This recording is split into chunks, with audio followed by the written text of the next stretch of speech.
छात्रों, अनिवार्य हिंदी में कबीर दास जी के पश्चात सूरदास जी को हम आपको पढ़ा रहे थे।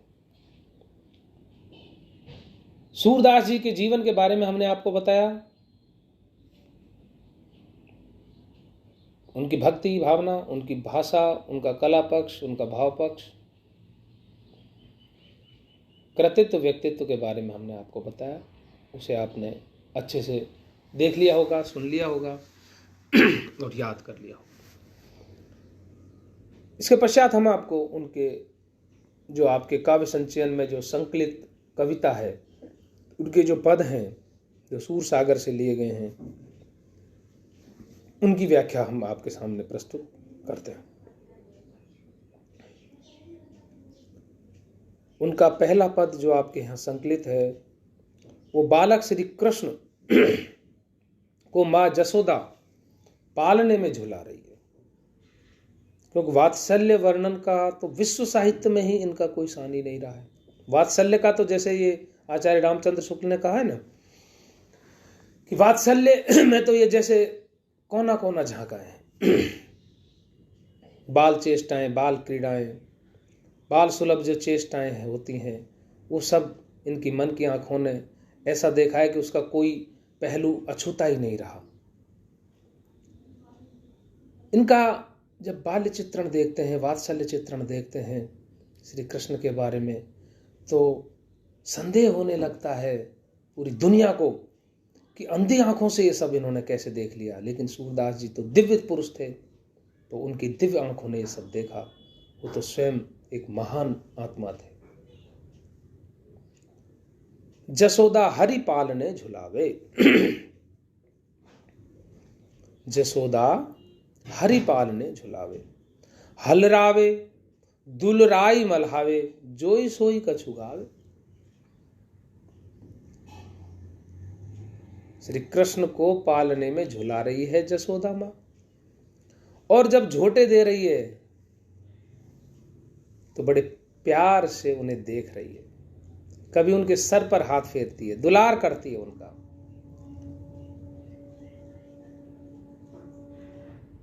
झूले में बार बार वो झोटे दे रही है, हलरावे दुलराई मल्हावे, मल्हार गा रही है। महिलाएं जब अपने पुत्र को सुलाती हैं ग्राम में, लोक में, हमने देखा है बचपन में, तो लोरी सुनाती है। उसे लोरी कहते हैं। जब बच्चा को सुलाने के लिए जो महिला, जो माँ गाती है गीत, उसे लोरी कहते हैं। तो यहाँ पर, और उसमें जो उनके हृदय में आता है वही गाती है, जो उनको आता है वही गाती है, वही बड़ा मधुर और संगीत में लगने लगता है, और बालक नींद में सो जाता है। ये भारतीय माँ की विशेषता है पूरी दुनिया में कि वो गा करके अपने बेटे को सुला देती। हलरावे दुलराई मल्हावे, जोई सोई कछु गावे, मेरे लाल को आओ निंदरिया, काहे ने आनी सुलावे। हे नींदिया, वो नींद से कह रही है गाती गाती कि मेरे लाल को नींद आ जा, तो आकर इन्हें सुलाती क्यों नहीं है। बार बार खड़ा हो जाता है, कभी आंखें इधर करता है, तरेड़ता है, कभी हाथ पैर हिला रहा है, मुझे काम करना है, गाय धूनी है, विभिन्न प्रकार के घर गृहस्थी के कार्य करने हैं। और जब माता का बेटा जब रोता है तो वो सब कार्यों को छोड़कर उसे गले से लगा लेती है, फिर उसे सुलाने की चेष्टा करती है। हम घरों में ये सब देख सकते हैं। मेरे लाल को आऊ निंदरिया, काहे ने आन सुलावे, तू काहे नहीं बेग सी आवे, तू को कान बुलावे। रे नींद, तू जल्दी क्यों नहीं आ रही, तुझे मेरा काना बुला रहा है। नींद को आह्वान करती है, नींद को बुला रही है माँ जसोदा गाती हुई, मल्हार गाती हुई कि तू काहे न बेग ही आवे, तो को कान बुलावे। कबहू पलक हरि मूंद लेते, कबहू अदर फरका में। तो देखिए बाल चेष्टा, देखिए आप, माँ जब गा रही है, नींद को बुला रही है, तो श्री कृष्ण, बालक कृष्ण आंख बंद कर लेते हैं। अगले ही क्षण वो होठों को फर्क आते हैं तो माँ समझती है कि भाई अभी तो नहीं सोया। क्षण भर में ऐसा लगता है कि बालक सो गया है। पुनः जब वह बाल चेष्टाएं करता है, होठों को हिलाते हैं, हाथ पैर हिलाते हैं, तो फिर माँ विचलित हो जाती है कि अभी तो नहीं सोया। फिर वो कहती है कि तू काहे न बेग सी आवे, तो को कान बुलावे। कबहू पलक हरि मूंद लेते हैं, कबहू अदर फरकावे, सोवत जान मौन है कह रही।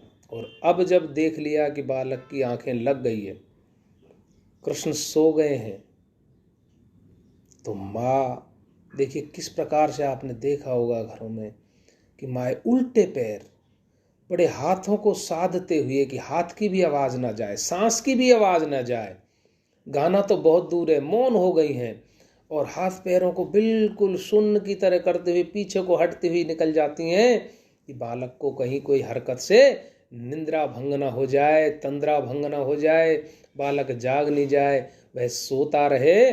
सोवत जान मौन है कह रही, कर कर शयन बतावे। और जो आस पास है उनको इशारा करती है कि चुप रहे, दूर चला जा, ये जो गाय का बछड़ा इधर आवाज कर रहा है इसको उधर ले जा। वो आसैन से ही कि उधर जा, बालक सो गया है, कर कर शयन बतावे।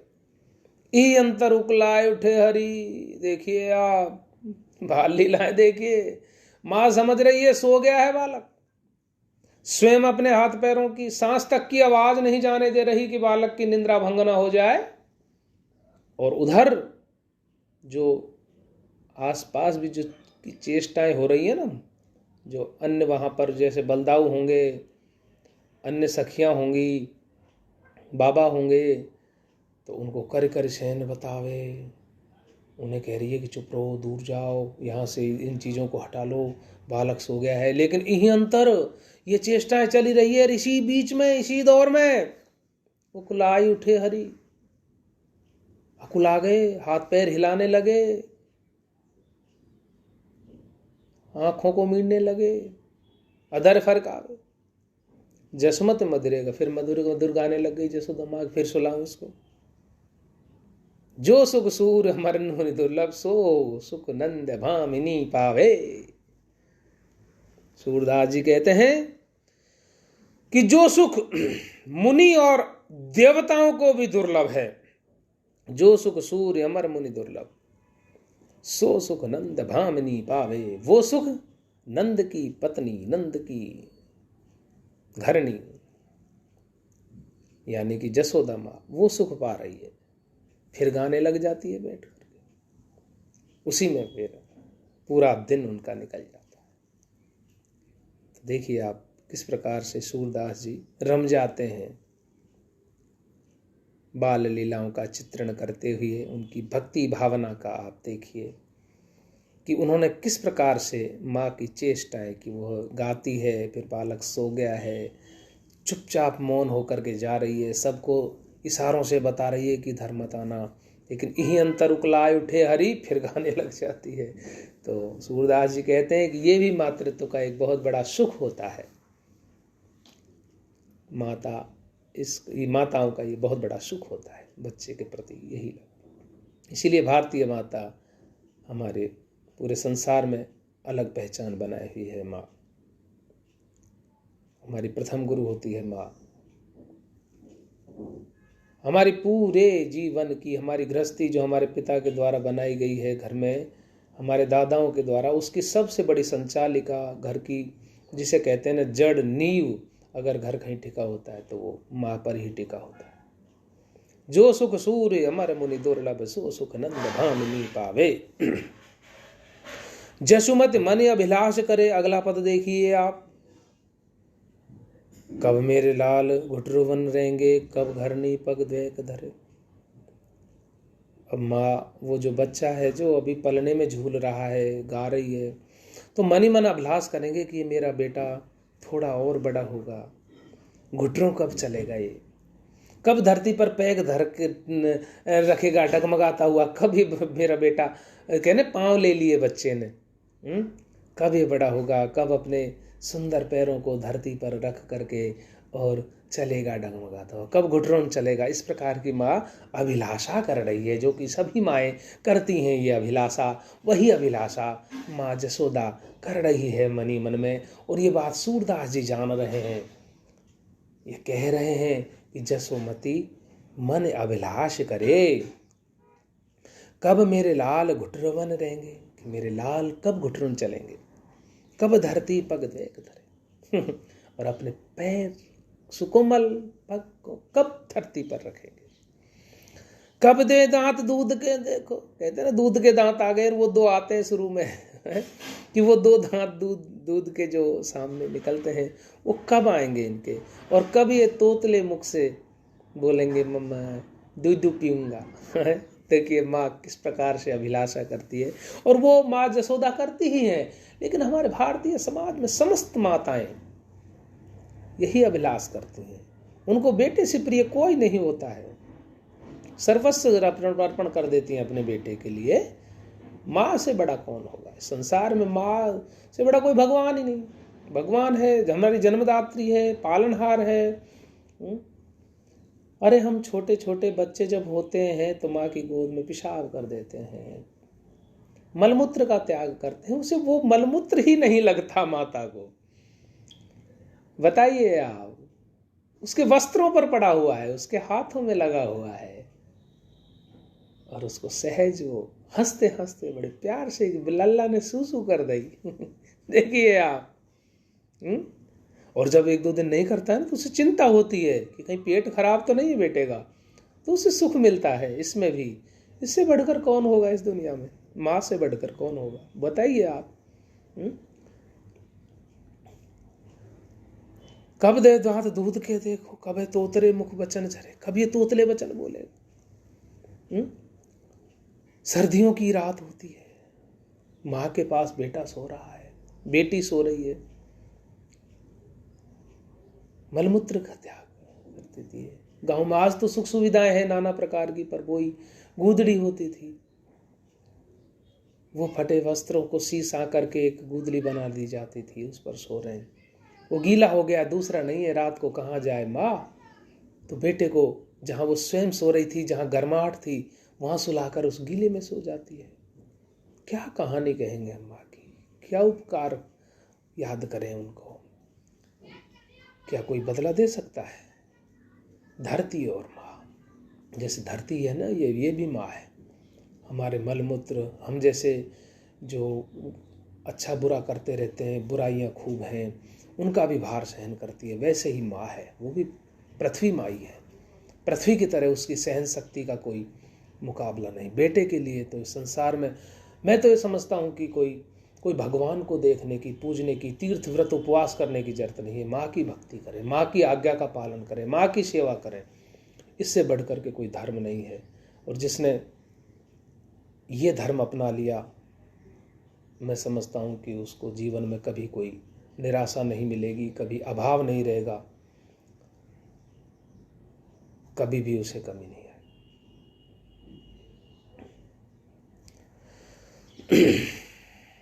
कब दे दांत दूध के देखो, कब तोतरे मुख बचन झरे, कब नंद ही बाबा कहीं बोले, नंद बाबा को कभी बाबा कह के बोलेगा, कब जननी कहीं मोई रहे, कब चिल्लाएगा मेरे पीछे पीछे करके, माँ माँ माँ जननी जननी कह के कब मेरे पीछे दौड़ेगा। जब बच्चा रोता है तो भी माँ माँ कहता है, माँ माँ माँ, तो उसमें भी माँ को बड़ा मज़ा आता है, बड़ा अच्छा लगता है कि मुझे अब बेटा माँ कहने लगा है। तो कब ये मुझे माँ कहे, कब मेरो अचरा गई मोहन, कभी मेरे आंचल को पकड़ करके और मुझसे झगड़ेगा कि नहीं मैं तो ये लूँगा, माँ हो चंद खिलौनों लई हो, मैं तो चंदा लाऊंगा। ये कब कहेगा ये है? कब मेरो अचरा गई मोहन, जोई सोई कहीं मोसो झगड़े, कब मुझसे झगड़ा करेगा, कब मुझसे माखन रोटी मांगेगा। मैं छाछ करती रहूंगी, रे मुझे माखन मांगता रहेगा, मैं इससे झगड़ दूंगी, और कितना खाएगा तू, फिर ये मांगेगा मुझे अब ये चाहिए, मुझे वो चाहिए, मैं बाहर जाऊंगा। ये दिन कब देखूंगी मैं, ये दिन कब आएंगे। देखिए जसुमती मन अभिलाष करे, कब मेरो अचरा गई मोहन, जोई सोई कहीं मोसो झगड़े। कब धो तनक तनक कछु खाई है, कब ये खुद अपने हाथ से छोटे छोटे टुकड़े कर करके खाएगा। अपने हाथों से तनक तनक छोटे छोटे टुकड़े करके कब ये खाएगा, कब अपने मुख को भर लेगा, कब अपना, ये सब अभिलाषा कर रही है माँ। कब हंसी बात कहेगा मुझसे, कभी हंस करके मुझसे कब बात कहेगा। जा छविते दुख दूर हरे, जिस छवि को जब मुझसे बात करेगा तो मेरे सारे दुख क्लेश नष्ट हो जाएंगे, सारे दुख दूर हो जाएंगे। केवल इसकी तोतरी बातों को सुन करके, इसकी हंसी को देख करके, बालक की हंसी को देख करके माँ सब दुखों को भूल जाती है। श्याम अकेले आंगन छाड़े, आप गई कछु काज धरे, यही अंतर अंधवाय उठो एक गर्जत गगन सहित घगरे, सूरदास ब्रज लोग सुदन सुने, जो तह सब अतहि डरे। देखिए शायद ये वर्षा ऋतु का वर्णन कर रहे हो, सावन भादों का दिन है। इस प्रकार की अभिलाषा करके माँ श्याम को अकेला छोड़ करके और अपना कुछ गृह कार्य करने के लिए इधर उधर चली जाती हैं। तभी अचानक एक अंधड़ उठा और बादल गरजने लगा। सूरदास जी कहते हैं कि सब ब्रज के लोग हैं वो उस धुनी को सुन करके और डरने लगे कि कैसी धुनी है। तो माता भी अचानक अपने बच्चे के पास गई और उन्हें अपने आगोश में समेट लिया, उसे सुला लिया। देखिए आप माँ की चेष्टाएं देखिए आप, इससे बड़ा वात्सल्य चित्रण और क्या मिलेगा संसार साहित्य में, ही दुर्लभ है ये सब। शोभित कर नवनीत लिया, बच्चा जो माँ अभिलाष कर रही थी ना, थोड़ा सा बड़ा हो गया है और मक्खन लेकर के बिलोना होता था जहाँ माँ मथनी से मक्खन निकालती थी दही को मथ करके, तो वहाँ श्री कृष्ण गए और माखन लिया और माखन लेकर के चल दिए।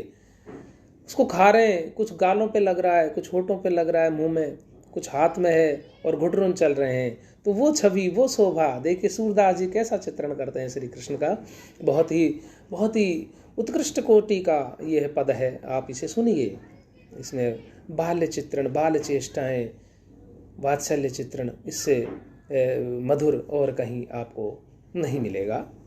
शोभित कर नवनीत लिए, अपने हाथ में मक्खन लिए शोभायमान हो रहे हैं श्री कृष्ण, बालक कृष्ण, कान्हा, कन्हैया, श्याम, बनवारी, मुरारी। शोभित कर नवनीत लिए, घुटुरुन चलत रेणु तन मंडित, घुटुरुन चल रहे हैं तो धूल जो है वो पूरे शरीर पर मंड गई है, लग गई है, धूल धूसरित हो गया है शरीर। घुटुरुन चलत रेणु तनु मंडित, मुख दधि लेप की, और मुख पर दही का लेप है, दही भी खा रहे थे। चारु कपोल, उनके जो गाल हैं वो कितने सुंदर हैं, लोल लोचन, और नेत्र लाल नेत्र हैं, चंचल है नेत्र, लोल जो बार बार कभी इधर उधर देख रहे हैं, लोल लोचन, गोरोचन, और गोरोचन का तिलक उनके भाल पर शोभायमान हो रहा है। लट लटकनि मनुमत्त मधुपगन, मादक मधु ही पिए, और जो उनके जो लटे हैं, जो बाल हैं, जो उनके मुख पर आ गए हैं, लट लटकनी वो मुख पर आ गए हैं, जो मुख कमल रूपी मुख पर आ गए हैं, और मानो ऐसा लग रहा है कि पुष्प पर भंवरे मंडरा रहे हों और मधु का पान कर रहे हों। इसी प्रकार से उनके काले भंवर घुंघराले जो बाल हैं वो मुख रूपी कमल पर चारों तरफ फैल रहे हैं, जैसे वो मधुपान कर रहे हों। जैसे चंद्रमा को बादल घेर लेते हैं, जैसे भंवरे किसी पुष्प पर मंडरा रहे हो, मधुपान कर रहे हो, ऐसे ही बालक श्री कृष्ण के मुख के चारों ओर बाल जो लटे हैं वो लटक रही हैं, मानो मत्त मधुपगन, मानो मस्त भंवरे और मादक मदही पिए, मधुपान कर रहे हैं। कठुला कंठ वज्र के हरिना, उनकी लकड़ी है, कठुला है, वो कंठ में माला पहन रखी है, वज्र धारण करे हुए, केहरी का ये तलवार, ये बचपन में चंदा ये लगा गले में पहना देते हैं, जिसे धागा बोलते थे, डोरी बोलते थे, गांव में तग्गी बोलते थे, शेर का नाखून है, राजत रुचि रुचि, ये सारा बड़े सुंदर लग रहे हैं, उनके हृदय पर शोभायमान हो रहे हैं। धन्य सूर्य को पल ही सुख, सूरदास जी कहते हैं कि करोड़ों साल जीने की तो इच्छा ही कहाँ है। अगर ऐसे सुख को देख लिया जाए, ऐसे श्री कृष्ण के दर्शन कर लिए जाए, वो भी एक पल के लिए, धन्य सूर्य को पल, एक पल के लिए भी ये सुख मिल जाए, ये दर्शन हो जाए, ये श्री कृष्ण की ये चेष्टा का अवलोकन हो जाए। गुटुर न चलत रेणु तन मंडित मुख ददलेप किए शोभित कर न बने, चारु कपोल लोल लोचन गोरोचन दिल लट लट गन मनमत्त मधुप गन मादक मदहि पिए, कठला कंठ वज्र केहरी नख राजत रुचिर हिए, धन्य सूर एको पल यही सुख का सत कल्प जिए। करोड़ों साल जीने की जरूरत ही नहीं, धन्य है वह व्यक्ति जिसने इस सुख मन में भी, कभी सपने में भी, जब यह छवि जिसके अंतर में आ गई हो, जिसने इस छवि के दर्शन कर ली हो, उसका जीवन धन्य है। सूर्य के बाल चेष्टाओं का वर्णन हो रहा है। अब ये जो मैंने 3-4 पदों की व्याख्या की, आप इन्हें देखें, पढ़ें, सुने, और अगले जो और बचे हैं उनकी व्याख्या मैं आपको अगले वीडियो में सुनाऊंगा। तब तक के लिए